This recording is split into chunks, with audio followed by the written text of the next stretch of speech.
everyone, welcome to Atlantis Marine World. My name is Courtney and I work with the Education Department here at Atlantis. This here is our Sand Shark Lagoon exhibit, and it is an exhibit that is representative of Long Island's marine environments. To the right of me, we have an area that represents Long Island's sandy South Shores, and behind me we have an area that represents Long Island's rocky North Shores. These two environments are very different from each other due to the glacier that formed them during the last ice age. During that last ice age, as the earth started to warm, the glacier covering Long Island retreated, leaving rocks and boulders it was carrying along the north shore, and the sand and other particles on the south shore. The south shore is known for its great fisheries of clams, oysters, and summer flounder, and the north shore is famous for its fisheries of lobsters and crabs.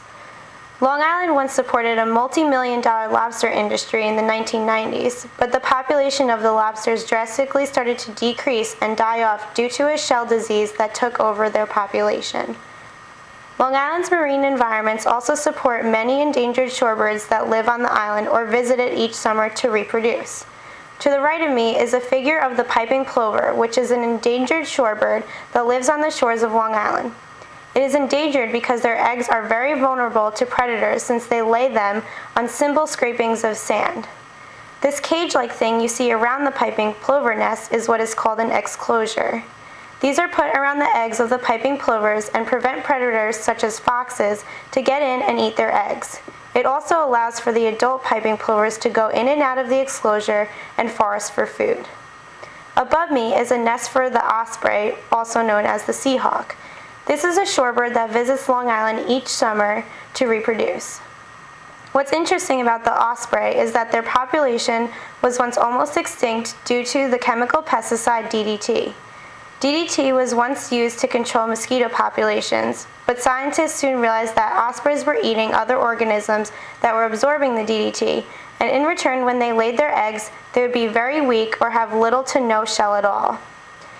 Now onto some of the fish we have here in our exhibit.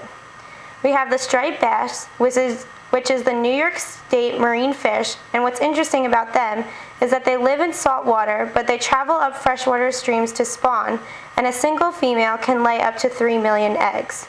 We also have the crevalle jacks and the tarpons, which are fish that are found off Long Island shores due to warm currents of the Gulf Stream that carry them up here during the summer months.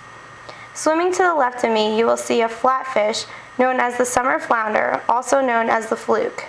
They are very interesting because they start their lives swimming upright, but within 2 weeks of their life, they flip over, become a bottom fish, and their one eye will migrate over to the top of its body where the other eye is.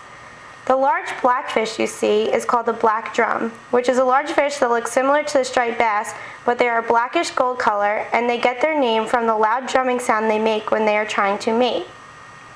And of course we have the sand shark, which is also called the smooth dogfish. They are sharks that are relatively small, about 2 to 4 feet in length, and they also do not bite. If you wish to feed any of the fish, you may purchase a tray of fish at the front desk for $2. And also, if you have any questions about this exhibit, I will stick around for a few minutes and be more than willing to talk to you guys about any of your questions. If you have any questions about anything else here at Atlantis, you can find anyone in a blue or red shirt. They work with the Education Department and would be more than willing to help you. Thanks, and have a great visit here at Atlantis.